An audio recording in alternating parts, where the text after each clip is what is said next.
திருவள்ளூர் அருகே சிறுமி பாலியல் வன்கொடுமை செய்யப்பட்ட விவகாரத்தில் குற்றவாளியை 7 நாட்களுக்கு போலீசார் கஸ்டடியில் கேட்ட நிலையில் 4 நாட்களுக்கு விசாரிக்க போக்சோ நீதிமன்றம் உத்தரவிட்ட நிலையில் குற்றவாளியை வழக்கறிஞர்கள் தாக்க முயன்றதால் பரபரப்பு ஏற்பட்டுள்ளது. திருவள்ளூர் மாவட்டம் கும்மிடிப்பூண்டி அடுத்த ஆரப்பாக்கம் பகுதியில் கடந்த 12ஆம் தேதி 8 வயது பள்ளி சிறுமியை தூக்கி சென்று பாலியல் வன்கொடுமை செய்த விவகாரத்தில் குற்றவாளியை தீவிரமாக தேடி வந்த போலீசார் 13 நாட்களுக்கு பிறகு ஆந்திர மாநிலம் சூலூர்பேட்டை ரயில் நிலையத்தில் அசாம் மாநிலத்தைச் சேர்ந்த ராஜு பிஸ்வகர்மா என்ற குற்றவாளியை சுற்றி வளைத்து போலீசார் கைது செய்து சிறையில் அடைத்தனர்.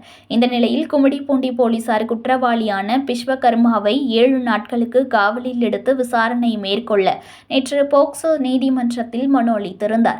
அந்த மனு மீதான விசாரணை நடைபெற்றது. இதனால் புழல் சிறையில் அடைக்கப்பட்டிருந்த ராஜு பிஸ்வகர்மாவை பலத்த போலீஸ் பாதுகாப்புடன் திருவள்ளூர் போக்சோ சிறப்பு நீதிமன்ற நீதிபதி உமா மகேஸ்வரி முன்பு ஆஜர்படுத்துவதற்காக அழைத்து வந்தனர். இதனால் நீதிமன்றம் முன்பாக துப்பாக்கி ஏந்திய பலத்த போலீஸ் பாதுகாப்பு போடப்பட்டது. மேலும் போலீசார் இந்த குற்றவாளியை கஸ்டடியில் எடுத்து விசாரிக்க 7 நாட்கள் கேட்ட நிலையில் நீதிமன்றம் 4 நாட்களுக்கு விசாரிக்க அனுமதி வழங்கியிருக்கிறது. மேலும் விசாரணை முடிந்து பின்னர் மீண்டும் நீதிமன்றத்தில் ஆஜர்படுத்தவும் நீதிபதி உத்தரவிட்டார். இதனையடுத்து குற்றவாளியை விசாரணைக்கு கும்மிடிப்பூண்டி போலீசார் அழைத்து சென்றபோது அங்கு வந்த வழக்கறிஞர்கள் திடீரென குற்றவாளியை சூழ்ந்து தாக்க முயன்றதால் பரபரப்பு ஏற்பட்டுள்ளது.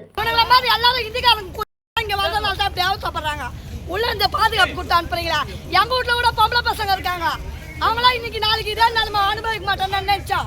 இதுக்காக தான் புள்ளாக்குறாங்க. இங்க எந்த ஊரு எந்த நாடு இருந்தா எல்லாமே போனீங்களா?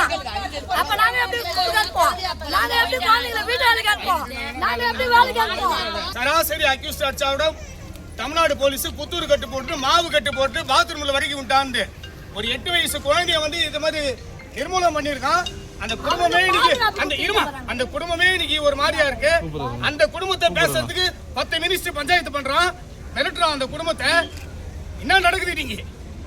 8 வயசு குழந்தை நேசம் நடக்குது இன்னைக்கு.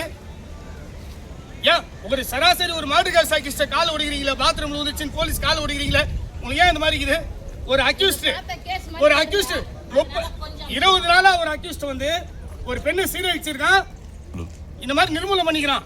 அதே அக்யூஸ்ட் அதே ஜூரி செக்ஷன்ல ஆரம்பத்தில் நடந்த விஷயத்துக்கு சூலூர்பேட்டையில அந்த அக்யூஸ்ட் வந்து 20 நாள் அவன் இருப்பானா? அதே அக்யூஸ்ட் இருப்பானா?